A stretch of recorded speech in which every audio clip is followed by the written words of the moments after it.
very first day I took it out, I was like, oh my God, how good does this board go? I was just blown away how I could ride a 6/8, have all that paddle power, and then jump on the tail and still sort of turn it like a shortboard. Like, I just couldn't believe how fast it goes, how easy it is to paddle, and then how it turns. Oh my God, I just floated about 100 meters along the top of that thing and dropped down, and then Bod put the rail back in and went back into the next section. It went unreal. Went out, and my very first wave, I got like an excellent ride. It was like a high 8.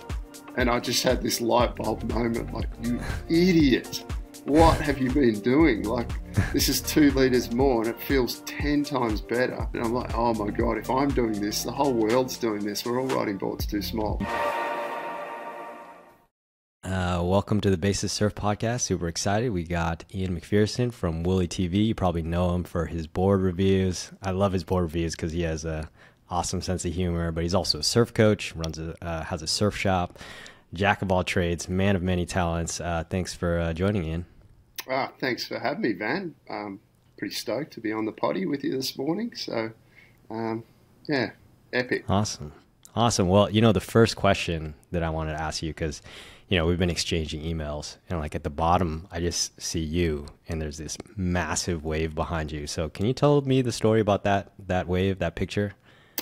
Yeah, sure. That one's down the south coast of West Oz, so that's called the Right. You guys, most people probably know about it. It's pretty famous these days for being one of the evilest waves around Australia, if not the world. I've only been down there a couple of times, and that particular time it was only small, which was good for me because, yeah, it gets a lot bigger and uglier than that day. It was only sort of just breaking, and I just lucked in. I had a Phil Reed, Chopper Reed, he was towing me that day, and he's been down there a bunch of times. He's quite familiar with the place, and he managed to get me the biggest wave that came through that morning that we were out there. And yeah, that was that photo. So it was, man. Yeah, it was a good one. But it does look big, but compared to how big the Right gets, it's actually not a big wave in comparison to what guys are doing down there. It's quite small. Right. Well, it's all relative, but I can see the way that thing is drawing up, and that thing looks like it's pretty heavy. So like, what is going on in your brain as you're like, cruising into this thing, as you're getting whipped into this? Is it just like not thinking about anything? You're just like, just complete instinct, or are you like, thinking about how shallow it is and all that? Out there that day, I sort of had a couple of smaller ones, and it's a funny thing when you're tow surfing, even when it's on a bigger wave, a lot of the time you just don't fathom how big the waves are, and you'll kind of let go of the rope and fade or put yourself in position to drop into the wave. And that particular day, I had no idea. Honestly, it felt like it was like 4 or 5 feet and the biggest thing that I noticed on that one was when I was coming sort of out into the channel, the way that just draws so much water, it's hard to sort of stay positioned. It really wants to grab you and flip you into the lip. So that was one of the things. But yeah, you're not really thinking too much. You try and, don't panic and just try and use your instinct and all the things you've learned over years of towing and surfing bigger waves. It's kind of just sort of happens naturally. But yeah, it's funny. You pull up that night and look at the photos and the video and go, whoa, that was a little bigger than I thought it was. That sounds heavy. That sounds super gnarly, but it sounds like quite a ride. Well, that's epic. So, that's probably like peak surf experience, but let's bring it kind of back to the beginning. Like, I know you're from Western Australia. Tell us a little bit about kind of the beginning of all this, like how you got into surfing and a little bit about your background. Yeah. Yeah, sure. So I grew up in a place called Mandurah, which was quite a small town. When I was born, there was only 3,000 people there in the early 70s. So it was like a sort of a fishing village and a lot of retirees there, and there's a lot of holiday houses. It's being only sort of just an hour out of Perth. There was a lot of people from Perth that had holiday houses down there. But the good thing is it's got a lot of little reef breaks around the part of town where I grew up, and it doesn't get big. It's if you want to be a big wave surfer and grow up in Mandurah, you've got to travel 2 hours south down around Margs. but I was really lucky. Mum was a swimmer. She's a competitive swimmer, and she used to drag myself and my brother, a couple of years younger than me, down to the beach regularly, and we were always called hyperactive, is what my mum and friends used to call myself and my next brother under me. And so she would spend time swimming and dragging us out in the water, body surfing, running up and down sand dunes to try and wear that energy out of her two eldest sons. And then somehow that happened to morph into a bit of surfing on a cooler, on a foamy. So Mum, probably around 8 or 9, I think we started mucking around on foamies, and then got my first fiberglass board when I was about 10. I got a nice little, I think it was like a 5/8 single fin. So I was lucky enough to start in the sort of early to mid 80s on single fins, and then onto a 20, and then onto second-hand thrusters. So yeah, it was a great part of the world. It's not that small down there anymore. It's kind of around 80,000 people. So it was one of the fastest growing places in Australia for many, many years. But privileged, we were surrounded by water. We had a massive estuary. We learnt fishing and cray fishing, which is what you guys call rock lobsters. So they're called they're called crays over here. But fishing, prawning, crabs. We've got a lot of crabs around there. Learnt how to dive from an early age, just free diving and sailing and all that fun stuff that you get to do when you grow up around a lot of water. Man, that sounds like an epic childhood. And I'm sure that free diving experience comes in handy if you're towing into big waves, just comfort with holding your breath, huh? In hindsight, I should have done a lot more of it. I kind of teetered around the edges of that. But yeah, a lot of my mates that are legit big wave guys, they're all free divers as well, for sure. Right. And so did you, so you started surfing, did you get obsessed early, and, how was, were you competing early, or what was that like? Yeah, so my dad was a racehorse trainer. He used to break in horses. So we grew up on a property that was sort of walking distance to the beach. So I had both sides. I had the ocean, and then, Dad had these aspirations for us boys, especially me being the eldest, to follow in his footsteps. So he used to have unbroken ponies and would throw us on those with, often without a saddle, and in the round yard, and start getting us to ride these things. And he did a really good job of scaring the absolute bejesus out of us. And, that was half the life. And then Mum would drag us down the beach, and soon enough, surfing just took over. I sort of finished horse riding, by the time I was about 12, and not finished, but the passion just wasn't there for it, and surfing well and truly taken over. By the time I was 12 years old, I was in the local board riders club, and I think that's when I got my first brand new board from the local surf shop, and started competing. I think it would have been around 12, and then by 13 I was doing the junior state titles, and most of the first year high school I was doing all the comps that I could at the state level. I've given up footy, which is AFL, our football over here, I'd given footy up, I'd given horse riding up all of the last year of primary school, year 7, around the age of 12, and then just the salt water was absolutely flowing through the veins by first year high school, and that was all I dreamt of, thought of, wanted to be a pro surfer, posters on my wall, just live and breathe every day of wanting to be a surfer. Oh man, yeah, that's epic. So first I'm like free diver, that's going to contribute to, being a good surfer. And then the next part is riding like crazy bucking broncos. I mean, like, I don't know, that seems like a match made in heaven in terms of like training to get into wave riding. So that's epic. So then, as a surfer, were you always naturally a good surfer, or was this something that you had to work hard towards, or how would you describe that? I wouldn't call myself a natural. I'm quite a determined human, and there was a lot of kids that were a lot better than a lot of kids that were a lot better than me at that time. They'd sort of either started early or picked it up a lot faster.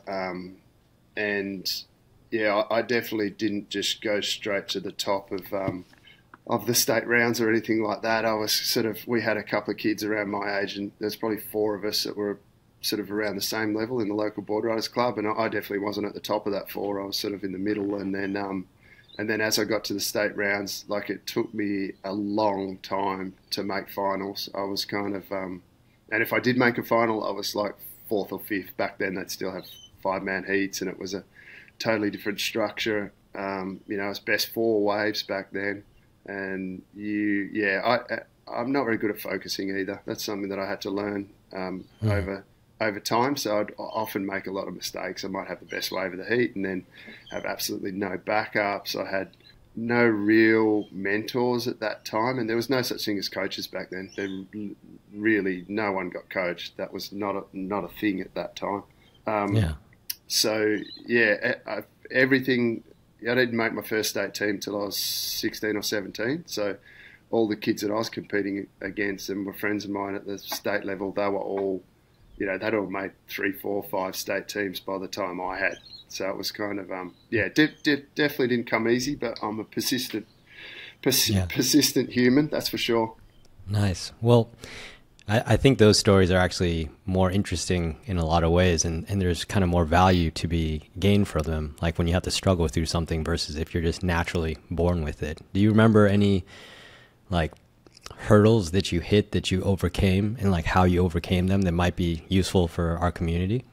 As from a competitive point of view, I think the biggest thing for me was just learning to calm your nerves. Like as I got older and into sort of more of the open and the pro junior divisions, I would just constantly like I'd lose my heat before I paddled out.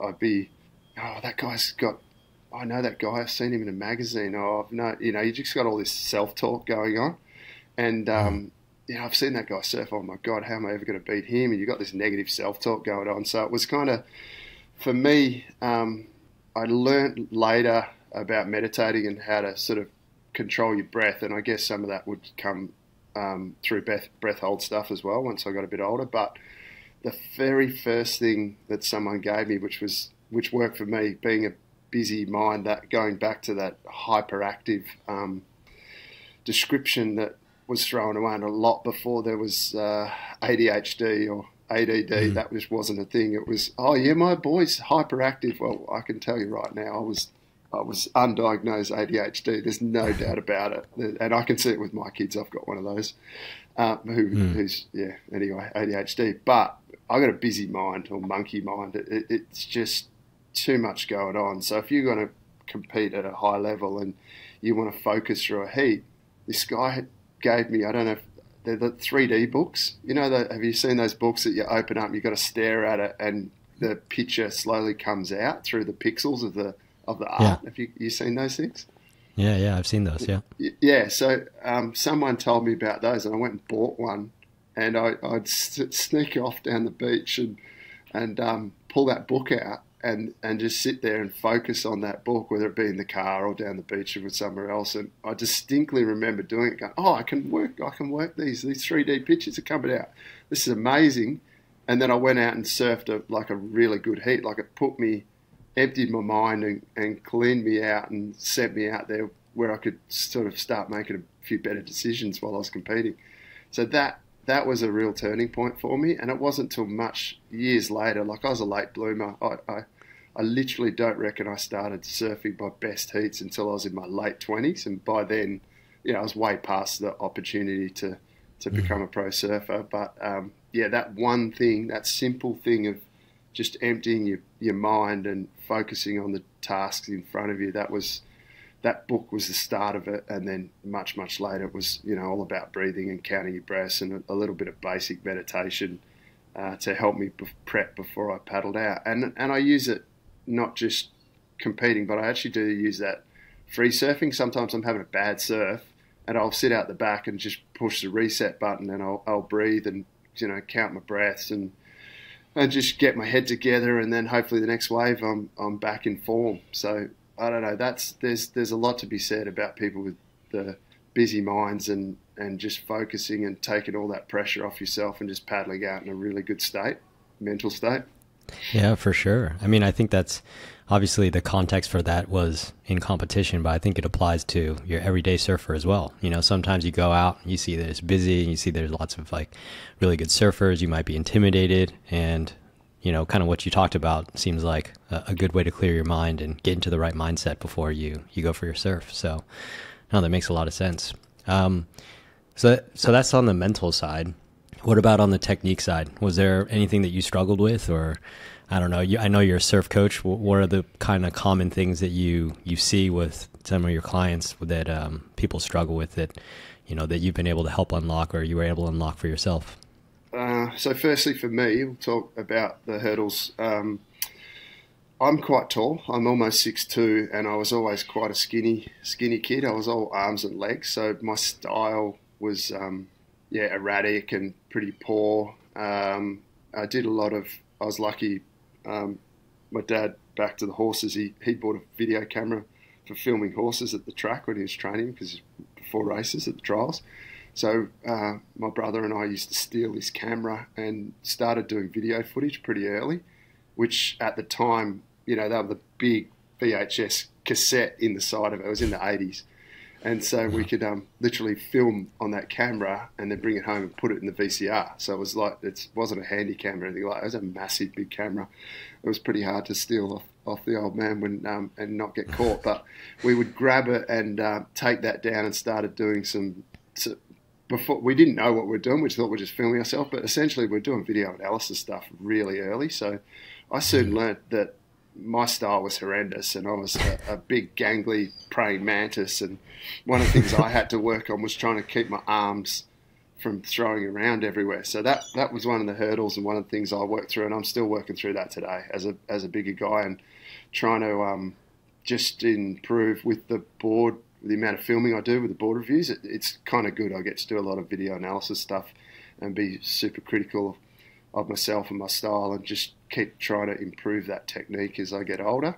So that's that stuff. As far as unlocking things for other people go, depends on what level they're at. I find that paddling for beginners and intermediate, just paddling and positioning on the board is such a big thing, and getting that initial speed and the paddling correct so that when you stand up, you're already at wave speed or beyond wave speed. And I just, it's amazing how much better someone can get really fast if they've got a really paddling technique. And that then sets you up for the initial speed and, you know, roll straight into compressing and extending and learning to generate speed, because it all comes from the paddle, and then it goes from the paddle into creating speed. And once you've taught someone how to go fast, then it just unlocks a whole range of maneuvers that they can work on. But if someone can't paddle correctly and can't generate speed, then that just holds them back from being able to learn anything else after that, any critical turns or any big open face turns or just anything. It all comes from that initial speed. And I found when I first started coaching sort of more intermediate and advanced surfers, I was having to look back at myself and go, well, how come I can create speed? And I work backwards from there, going, all right, well, I know how I do it now. How do I educate and help others, you know, nurture others into being able to do the same thing, which is something I've been doing a lot of the last few years with the video analysis stuff. It's really good to help that intermediate advanced surfer. Hey everyone, it's Van. Hopefully you've been enjoying the podcast. Hopefully you've been listening to some good stories, getting some good tips that are helping you improve as a surfer. If so, make sure to subscribe to the podcast, leave us a review. It'll only take you literally a few seconds, and share it with your friends. That's the best way you can support me so I can continue to create awesome new content for you. So thanks. Yeah. Well, on the paddling side, what is it that you see that people what mistakes are they making? Is it just not paddling hard enough? I mean, that's often the biggest issue, that I've seen, but. Yeah, but it's more so the technique. I see some people paddle really wide. They have their hands out wide from the board. They're not sort of pointing up towards the nose and doing a nice sort of, you know, semi-freestyle stroke. I see others that go really hard, but all they're doing is splashing like windmills. So you see... It's more, I'd rather see a slower technique that's correct than someone making a lot of water splash around and not actually propel themselves forward. So The other one too is the way they're positioned, where their chest and chin are over the board. A lot of crew have got their back arched way too high. So it's about finding that balance and the position on the board so that your body's in a good spot where you can adjust just by arching your back a little, whether you need to go down or up, and then also just just a nice long strong stroke so that they're powering into the wave before they actually jump up to their feet. Yeah, totally. On that point about paddling hard and people splashing, I mean, I think so much of surfing is just developing a feel for the water, whether it be with your hands in just terms of like catching the water, but also with your feet in terms of developing sensitivity on your rails to engage your board for your turns. And so, yeah, what you're talking about makes so much sense. And it's something that I was thinking about today as I was surfing. I was like, there's this big wave coming and I'm paddling for it. And I was like, all right, I'm just really trying to grab and feel the water, so you're definitely, when you say paddle hard, when I say paddle hard, it's definitely not just like splashing the water. It's what you're talking about there. Yeah, it makes a lot of sense.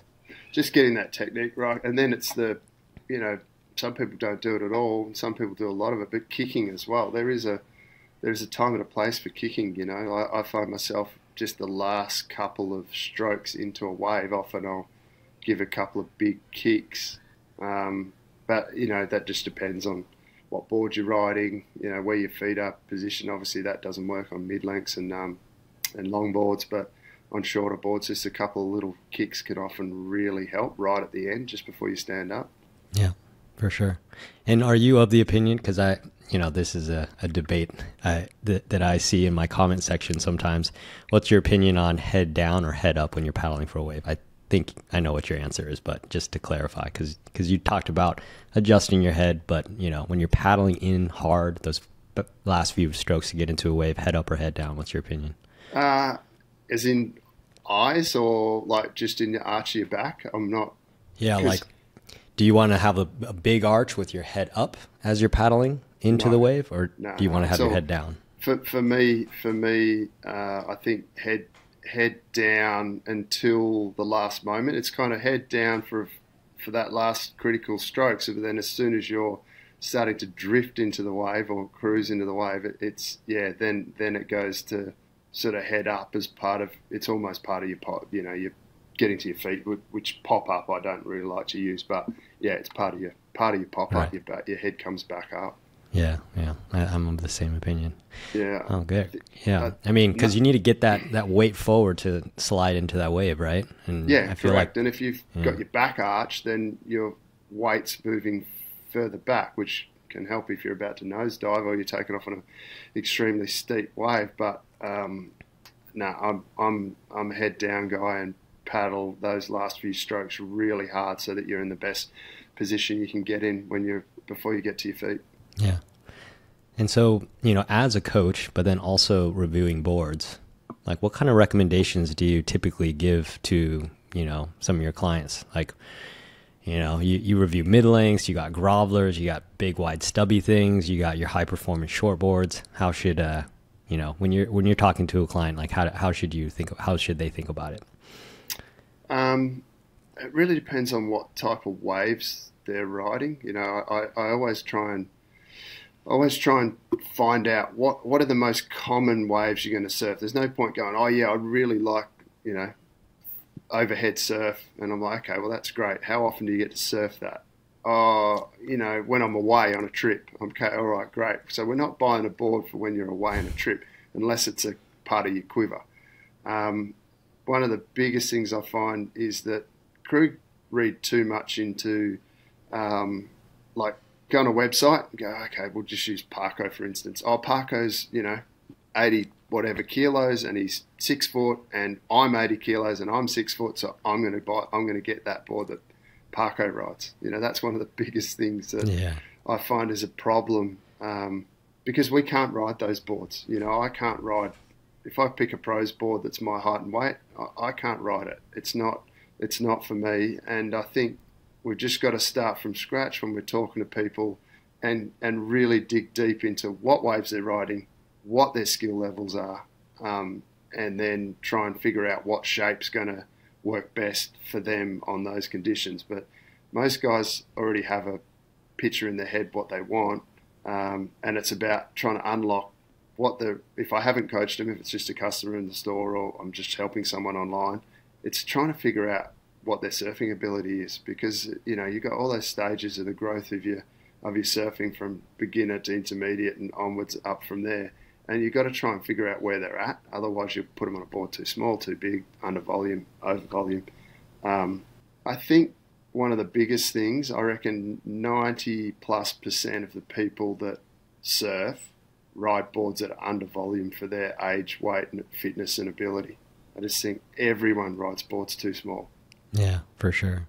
One of the things that I noticed with your reviews is you're a very high level surfer and you'll still bump up the volume, and you'll talk about, I remember it was some review and you're like, oh, I wish I'd actually gotten this board an extra size up even, after having tried it. So if someone as good as you still wants more volume in their boards and is already generously adding volume to their boards, then, it says, well, for a lot of surfers, they probably benefit from doing the same, right? Yeah, well, firstly, thanks, a high-level surfer. I appreciate that, Van. I feel like I'm an aging intermediate to advanced surfer these days. But look, I always had in my mind, which a lot of people do, I've got to ride this, I've got to ride that. I was riding at 40 years old. I was riding boards at 29 litres, and I was around 87 to 90 kilos, which is almost 200 pounds.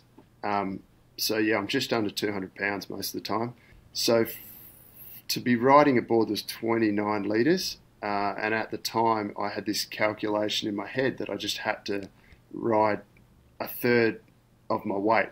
And I was like looking at what the pros are riding and just going, yep, that's what I got to ride. And that was fine when I was 40. And then I was competing, and I actually buckled my favourite board, and I went into the shop, went to my store, and I had to have a heat that afternoon. So I just went, and the closest one I could find was 31 litres, same length, or it was, I think it might have been an inch longer, of the same model, but I just grabbed it off the shelf and went out. And my very first wave, I got like an excellent ride. It was like a high 8, and I just had this light bulb moment, like, you idiot, what have you been doing? Like, this is 2 litres more, and it feels 10 times better.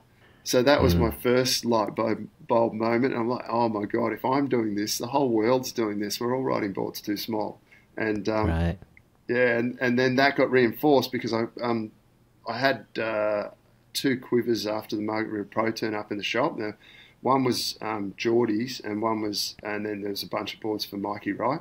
And I picked up Geordie's boards, and this is around the same time. Picked up Geordie's boards and went, oh my God, this guy's riding boards bigger volume and thicker rail than I'm riding.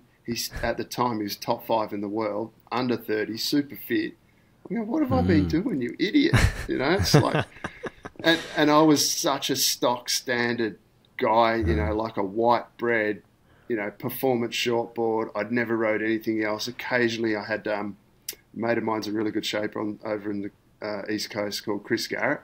He does a lot of, alternate crafts, and he was making me fishes in the 90s and things like that when there was just none around, around the time that Curran was riding that stuff out at Big Bower. And I had a fish back then. Anyway, I rode a bunch of different craft from him, but generally speaking, I'm a standard performance, high performance shortboard type of guy, all day, every day. Right. And I was just stuck in this rut of what I had to ride. And then within a few months, I was up to like 33 litres. So I've gone from 29 litre boards to 33 litre boards, and volume's not everything, but that's a big increase in volume over a very short period of time. And I was just like, oh my God, not only, the funny thing is when you're under volume, you're paddling in, you're always late, you can create speed, but it's hard work. When you put a bit more foam under your chest, you're paddling, you're entering the waves early. Then when you stand up, you're going faster. Then you go to do your first sort of pump and swoop, you're going even faster again. Then when you do your turn, you've got so much speed, the extra volume's just gone. You don't even notice it. You can just throw the board, so easy because you created speed. The board's helped you create the speed. Then you can push it around, just like you can ride in 6 to 8 foot surf. You can ride a 6 foot 8 or a 7 foot board, and throw it around like a shortboard, because it's all just relative to the power in the wave and how fast you're going. So that was a bit of a light bulb moment for me with those crafts. And I think that the biggest take out of that is if I was doing that, then, you know, in my mind, I reckon it's about 90% of the people are riding boards under volumed and too small for them. Oh yeah, especially if you're, you know, competing and all that.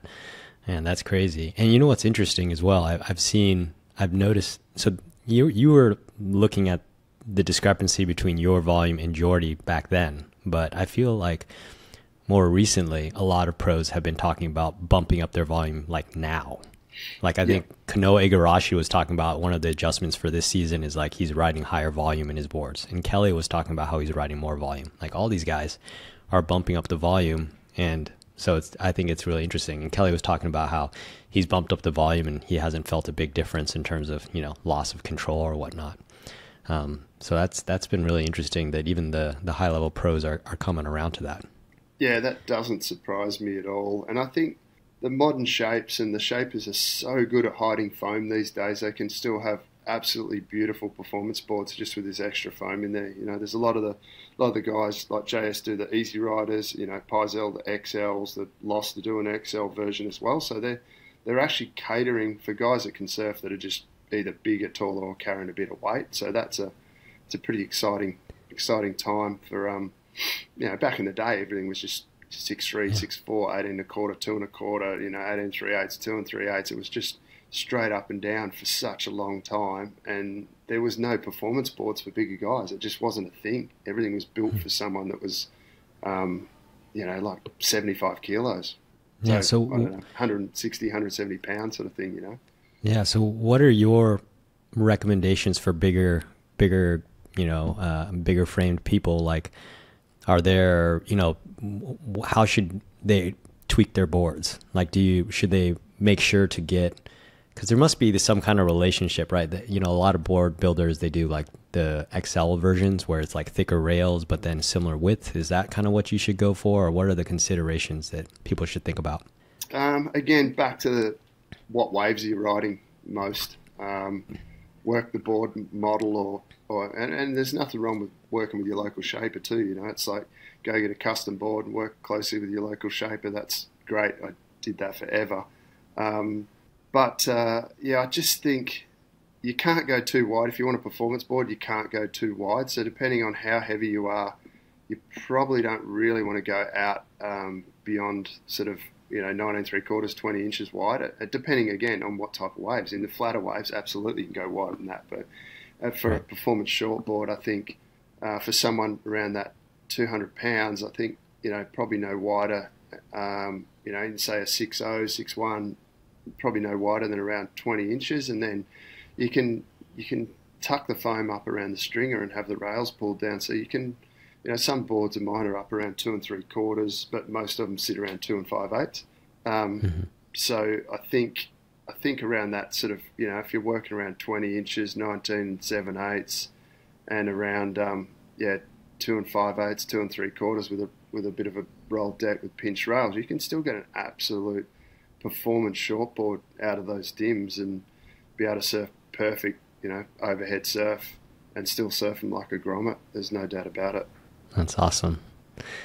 So that's kind of your view on performance boards, but let's get into some of these more alternative boards. I think the you know, there was a board review of yours that made me go out and buy a board. I saw your review of the JS Big Baron, and I live in the Northeast. Yeah. I live in the Northeast, and, you know, it's either like 2-foot mush. I mean, we get rippable waves every once in a while. I mean, we definitely do have our days, but it's like 2-foot mush, or it's like overhead pumping and barreling, you know? And it's this weird thing where it's kind of like mushy takeoff, but then like it hits the bar and then it gets really hollow.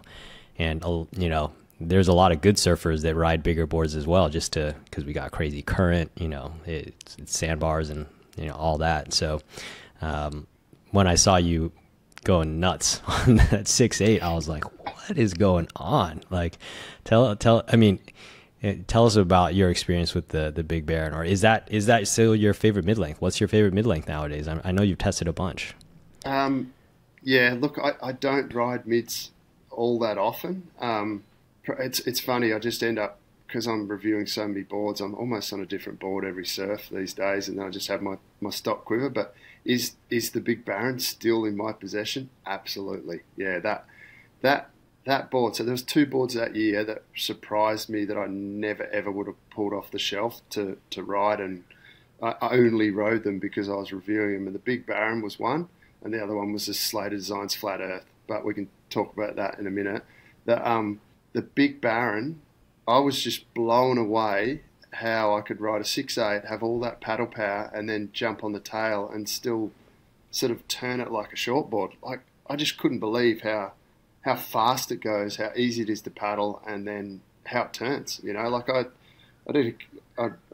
remember the review really well because I kept coming in going, did you get that one? Did you see that? Oh my God. I just floated about 100 meters along the top of that thing and dropped down, and then Bod put the rail back in and went back into the next section. Like, I was coming in from the surfs going, I cannot believe I just did that on that board. Like, it just opened up. And, you know, big mushy kind of onshore surf, all of a sudden, you know, I might have looked at it going, I can't be bothered dealing with that. Whereas with the Big Baron, it was just jump on it and you've got all that paddle power. You can still duck dive. It was only 38.5 litres, that one of mine, 6.8. So it had really like super pinched pulled rails, and and the longer, straighter outline just allows you to sort of engage the rail at the bottom and just overtake massive sections. It was kind of, and I found it also, you know, back on technique, it really smoothed out my style and kind of made me approach the waves a little bit differently. So that was kind of a really good experience too. It was an epic board. Love that thing.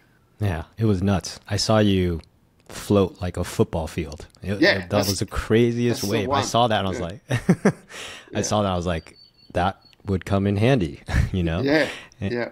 And so you like your one? You're enjoying yours? Oh my God. It's nuts. It's nuts. I mean, I've ridden it like in 1 to 2 foot waves. I've ridden it on the North Shore of Hawaii when most of the spots are closed out and like, you know, pretty big waves. You know, I was scared for my life out there, but you know, most people were wearing impact vests and had helmets and guns, and I was on the 6.8. I mean, it was stupid. My buddy was like on a 9.6, and I'm like, what am I doing on this thing? But like, it paddled into waves like my buddy's 9.6 almost, even though it's like 3 feet shorter, but it's just like that width. And then the rail, that the foil on that board is so weird. Like, you sit on the board and you think because it's so wide that it's going to be like this boat, but it's so thin. It's actually like almost unstable because that foil is just so thin. And so that rail just knifes into the side into the wave. I've gotten barreled on the thing. Like, I snapped the board in a barrel. It's the craziest board I've ever ridden. And I'm really bummed that I snapped it actually. But yeah, thank you for doing that review because that opened my eyes up to things for sure. Yeah, well, the JS guys would constantly ring me going, I cannot believe how many inquiries we've had after you did that review for us. It was like they were constantly going, we just had another guy on the phone talking about your review, and then same thing through the retail spaces on the East Coast. I've got a lot of mates that own shops on the East Coast of Australia, and that was definitely one of the first reviews I did that sort of blew up and had a lot of crew talking about that particular board. There's no doubt about it. That was an absolute smoker. Wow. Well, what is the I know that there's that JS Baron Flyer twin. I didn't get to watch the review, but it kind of looks like a small Big Baron. I mean, is that what it's like, or how should you think about that one? Yeah, that one. So the issue, it's not an issue, but the thing that annoys me about sort of shorter twins is the ones with the big wide tails on them. Like, because I'm not Rasta, I'm not Asher Pacey, I'm not one of those guys that can just ride anything and make it look graceful. Like, I have to work hard on riding twinnies, especially because I'm so tall and have so much leverage because of my height. The smaller ones with the wide, big wide fish tails, big swallows on them, I do have a bit of trouble riding those, and often I have to put the biggest fins they make in futures in there to get them to hold for me. So the thing that I like about the Baron Flyer is it's kind of got like this flyer into a round tail, and it's just got so much more hold than like the bigger, wider swallows, like the original ones, like the Red Baron and the Black Baron. And it's so fast. Like, it's really flat, really fast. It does feel, and the rails, it does feel like a shorter performance version of the Big Baron. But obviously, 510, I think that one was I was riding, compared to a 6.8. You're drawing much tighter, different lines on it, but it has got a similar feel, but it's a little bit more high performance, and you can just get it to transition rail to rail a lot faster than obviously a 6.8 does. But you'll have to watch that one. That one was a lot of fun. Had some really fun waves on that board. It was good. Yeah, that looks like a really interesting board to ride as well.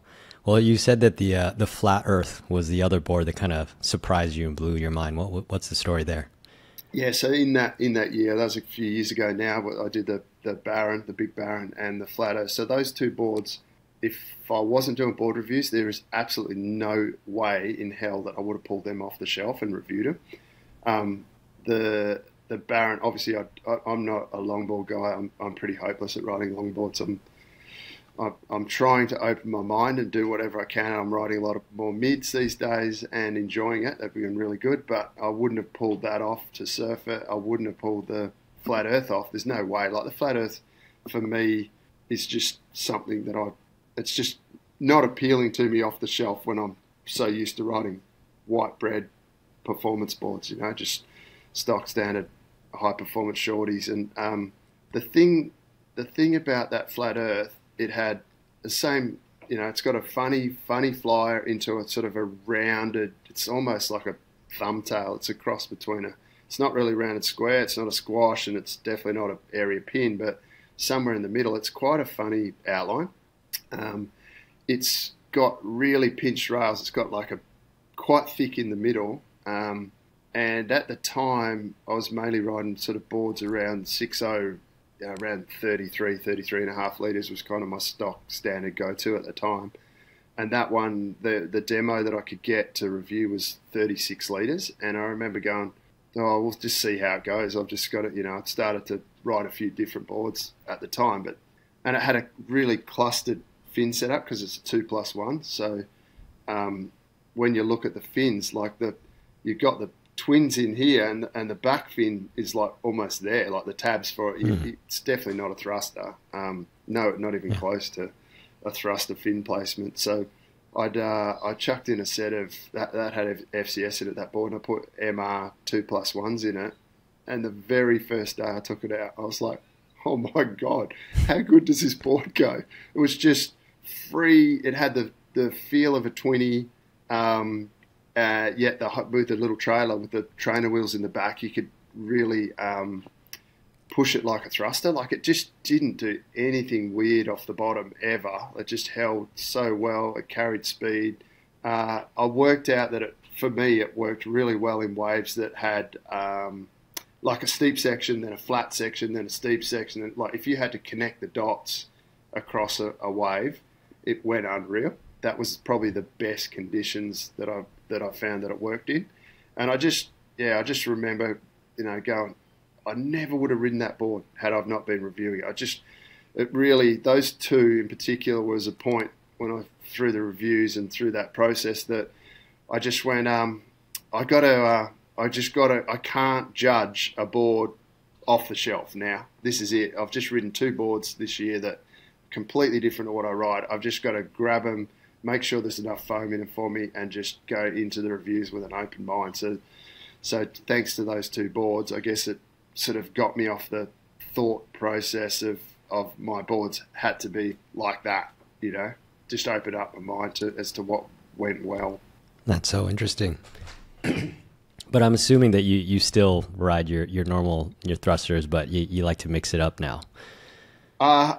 Honestly, I like, most of the time I'm riding often I'll ride review boards. I'm trying to punch out.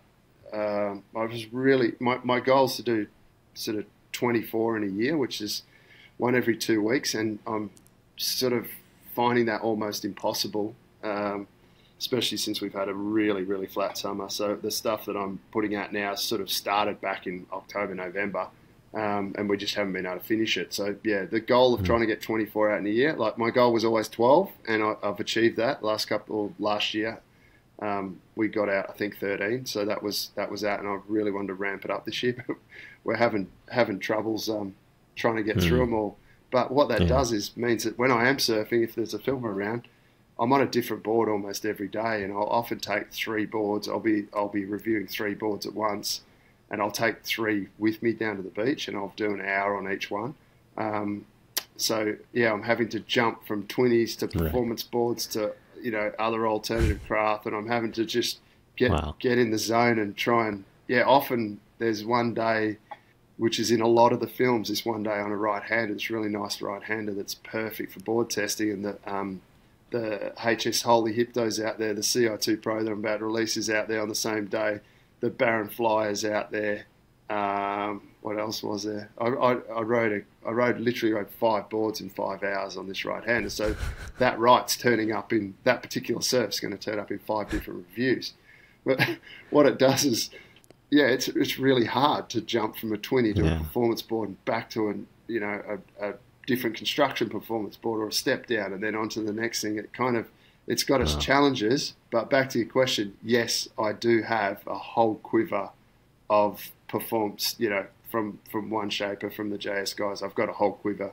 If I'm going on a surf trip, I might take 1 or 2 boards I'm reviewing and then take 5 or so of my normal, performance boards from 6.0 to, up to guns as well, semi-guns and guns. So I do have boards that I step back onto, and they just feel like my long-lost brother when I stand on them, and I just know that those ones are going to work in all those conditions for me. But I'll often won't ride them for months because I'm doing board reviews every surf. Man, that must be so trippy to go like 5 different boards in the same session. Like in the boards that you described, like going from like the CI2 Pro to like what sound like small, or the Hypto or whatever, like, regular, more like alternative kind of everyday boards. That sounds like must throw your head for a loop.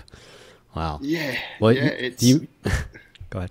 No, I was just going to say, it's. I think it's actually good for your surfing.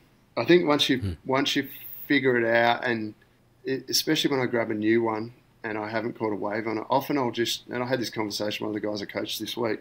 Often I'll just start, like paddle in, take off, and just get to the end of the wave. Just go down the line, generating speed, getting my feet in the wax, and just do one turn at the end.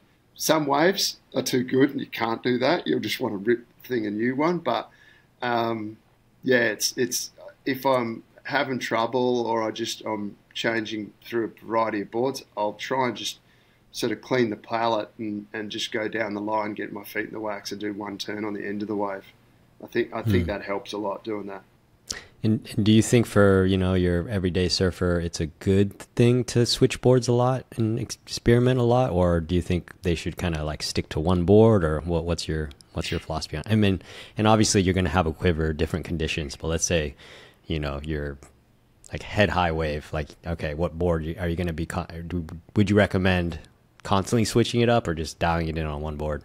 I think for intermediate surfers, you're better off trying to keep sticking to that one board and make it work. I reckon as you get more into that, advanced level, I think you can jump from board to board a little easier. I think, in say, like you said, head high surf, I reckon just pick your board that's designed for that and just ride that. I'm not sure jumping from board to board is a good thing when you're at that sort of curve of your surfing. I think you should just keep working on the one and then update that as you improve or get fitter or paddling's better or whatever you're trying to achieve out of your surfing. But it can really mess with people if you're like what I'm doing. I wouldn't wish that upon anyone. It's kind of it's challenging. You can just you can do your head in. You've got to have a pretty good mindset and be able to just jump from board to board. It's not something that I think is easy. It's not easy to do. Right. It sounds hard. I mean, I'm on a surf trip right now, and I have to have my 2 short boards, and then I also have this ASIM twin, and I really want to experiment on it, but it feels so different that like I played around with it, but like I'm like, I got to stick to my normal boards because I'm just trying to dial it in. So, because jumping back and forth is kind of throwing my head for a loop as well. And you're on a surf trip too. Every Yeah, wave yeah. counts. Every Yeah, wave exactly. counts when you're on a surf I gotta trip. soak it in. Yeah, Yeah, that's it. exactly. So you also mentioned that, you know, it's summertime, so you're riding a lot of small, your waves are small right now. So what's your favorite board for really small waves? I've just done the review recently on that the Firewire Sweet Potato, the Dan Man one.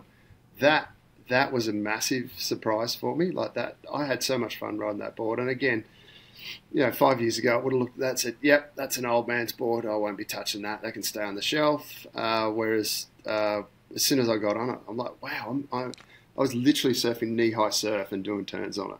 So I've never had a board. Well, I've never had a board that's 5'6" and 38 litres or whatever it is. It's around about that high 30s. I've never even ridden a board like that, design and shape, and I had a lot of fun on that. And usually before that, I would ride. Often I'd ride the JS Sub-Zero. That was kind of a go-to, or the model before that was called the Psycho Nitro. So I'd often go to those boards when it's really small. But I just got a Flame Fish. Last week I was over at doing some work on the Gold Coast with the JS guys, and they gave me one of the Flame Fishes, which is I think 5'8", around 36.5 litres from memory. So it's quite wide, really wide nose, really flat, really thick up the front. So I haven't ridden that yet. That's going to be, I'm going to have a play on that. But that looks like a lot of fun. It kind of looks like a different version of the Sweet Potato that sort of should excel in sort of knee to waist high waves. They reckon they sell a heap of them in California for California summer. Yeah, yeah. And so, we've been talking a lot about like what your favorite boards are, but I also know that you own a surf shop, and I'm curious, like, what boards are actually the most popular? Like, what does the public actually buy a lot of? So in Australia, like I'm in West Oz, so we're a little bit different to the rest of the country, but my number one selling board was and will continue to be for a while, is the JS Zero Gravity, which is just like a sort of 1-inch step down from a performance board. It's just a great sort of daily driver, I guess, is what a lot of people call those sort of boards these days. So that one is my number one seller through the retail space. The other ones that have done, let's talk the past 3 years, the Big Baron was actually massive. Like that board over those couple of years was enormous, and kind of almost embarrassing to say that a mid-length was, after all the boards of 4 or 5, 550 boards we got in the shop, the best seller in volume was actually a Big Baron for about 12 months. That opened up, I guess a lot of people, it just covers off a massive part of the market, It was a really good mid-length, and it was for crew. You could get a bigger high volume one for crew that were intermediate and even learning. Then good surfers could get the lower volume one and use it to rip on it. Older guys that were struggling to paddle but didn't want to go to a longboard, that was ticking that box. So that one was huge for me. The Flat Earth did really, really well out of the Firewire stable. That one went nuts. And then the Seaside, the Firewire Seaside is still selling really, really well, even though it's about 5 or 6 years old. And the other one we do a lot of business in is the Oki board, the JS Raging Bull. Again, It's got a lot of volume in it, but it's still a performance board. So you'll find, and the other one, that's the Zero Gravity, that one in the Easy Rider Dims does really well for me too. So they just, all those sort of models, if we talk the Flat Earth, the Seaside, they're both, Flat Earth's quite a high volume for its length. The Seaside's obviously massive volume for its length. The Baron is, a variety of volumes in there for the length. The Oki board is a high volume board, but it's a performance board. And then Zero Gravity again, daily driver, and that comes in those Easy Rider Dims as well. So to sell a lot of boards, you've got to cater to a big part of the market, and I think all those models sort of do that with the volumes and options that are available there. Yeah, it makes a lot of sense. And yeah, I think that's kind of what I would expect, right? I would kind of imagine that still the most popular board would be your, kind of like a step down everyday short board, but then increasingly I would imagine there's more of these alternative boards like the mid-length, Big Baron, and all that. And you guys are in Australia, so in Western Australia, you guys have really good waves, so it makes sense that it's going to be a lot of like those performance boards. Like, you know, the Aki board looks really sick, and who doesn't want to surf like Aki, right? So it makes a lot of sense. Yeah, cool. Well, we got to work towards wrapping up. Any last final tips for the audience? Any kind of last things you want to say as well? If you're for improving as you get older, like I turn 50 next month, so other than trying to figure out ways to get the greys out of your beard and have to go to a mow and shave your face a bit more often, that always helps and make you look a little bit younger. But as far as surfing goes, I found I come off a massive injury. Not last year, the year before. I did 2 knee injuries. One was a 100% rupture of an MCL.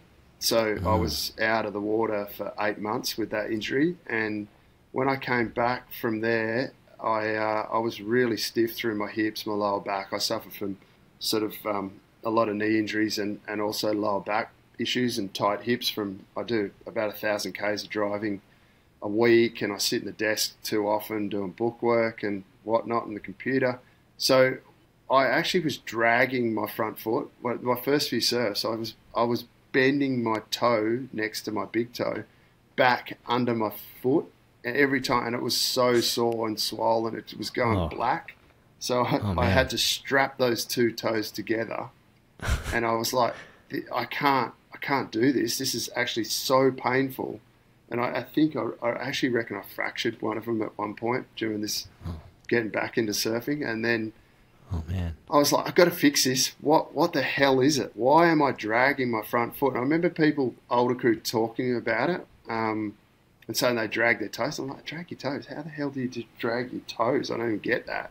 You just jump up. But sure enough, after being in a brace in my knee for 8 months, and I was doing all the rehab and working with a strength and conditioning coach and physio and getting all that done, but there was something missing. Like, I literally could not pop up like I used to. I was just dragging my front foot, and I couldn't work out why. So I went and sort of showed the physio, I showed the strength and conditioning coach, and none of them could really give me any great answers. So I started just stretching a lot through my hips and loosening up my lower back, and I sort of started doing a bit of calisthenic stuff, and sure enough, within a few months I had my core back and I had my hips were looser, and all of a sudden I was like, oh, I haven't dragged my toe for like 2 months. What?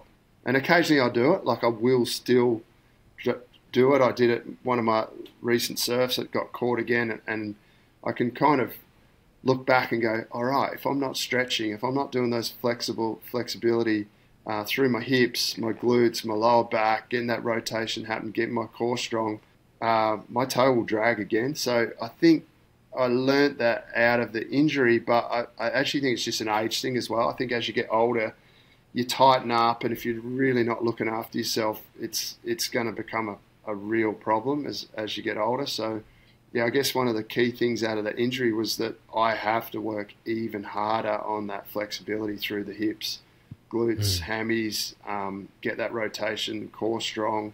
And I think, unfortunately, as you get older, you just have to work super, super hard to keep that flexibility.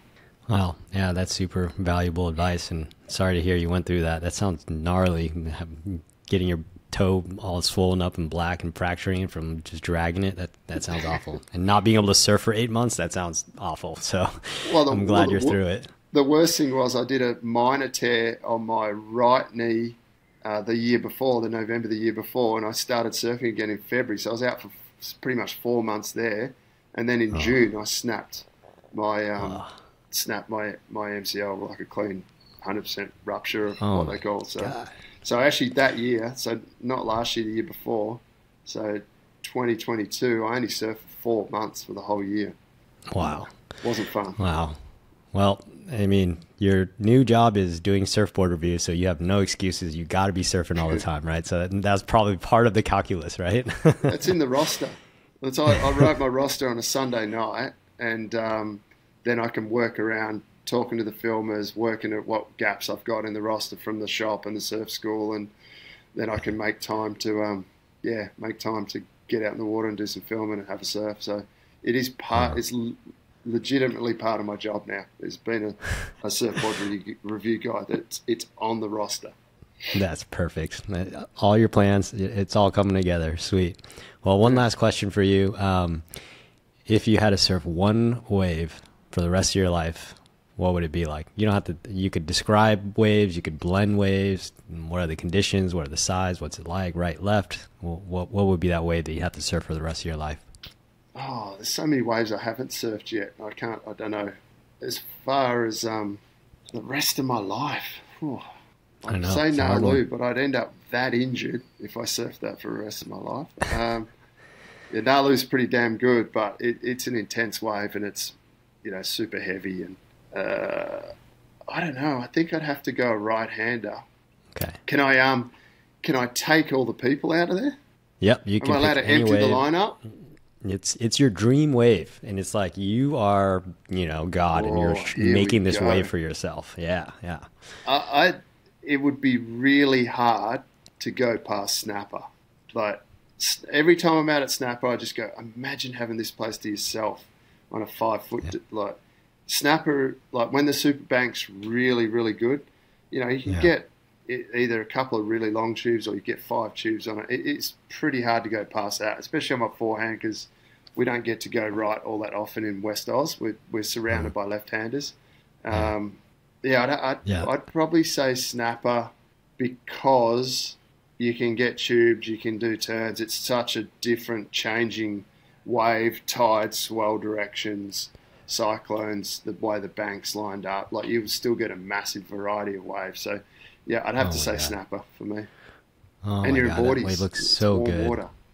Oh, yeah. I was just watching this one clip of Mick Fanning on a wave there, and it's like he's like literally under sea level in this tube. Like you can see like his head just peeking up above the sand. I'm just like, that wave looks insane. But what is it like to actually surf the wave with 3,000 people on it? Is it just mayhem? I was there last week. I don't surf it all that often. A lot of the time I'll go to the Gold Coast for work and I'll just go, I can't do it. I'm not in the mindset of dealing with that. But because there's a lot of other waves there too, Like I only surfed out there last week. I had sort of 4 or 5 surfs. I only had one at Snapper. The last one last week was pretty lucky. I managed to get like 4 or 5 behind the rock and nice. I only got dropped in on once, so that was handy. So that was pretty good, but a lot of the times it's hit and miss. Sometimes I'll go out there and I'll get one wave in 3 hours that I'm happy with, and then other times I'll have a good run and get a dozen. But I think the bigger it gets, the bigger it gets, and the more wider ones they are, and the current's really strong. The more things you throw at it to make it harder, that's when you tend to find the really good ones. Like you'll be sort of paddling back out, and all of a sudden this big wide one comes through, and you get a roll in that runs all the way down past Green Mountain, because it's not just Snapper. Like that whole super bank, there's like 5 different waves on there, and you could travel like 1.5 km.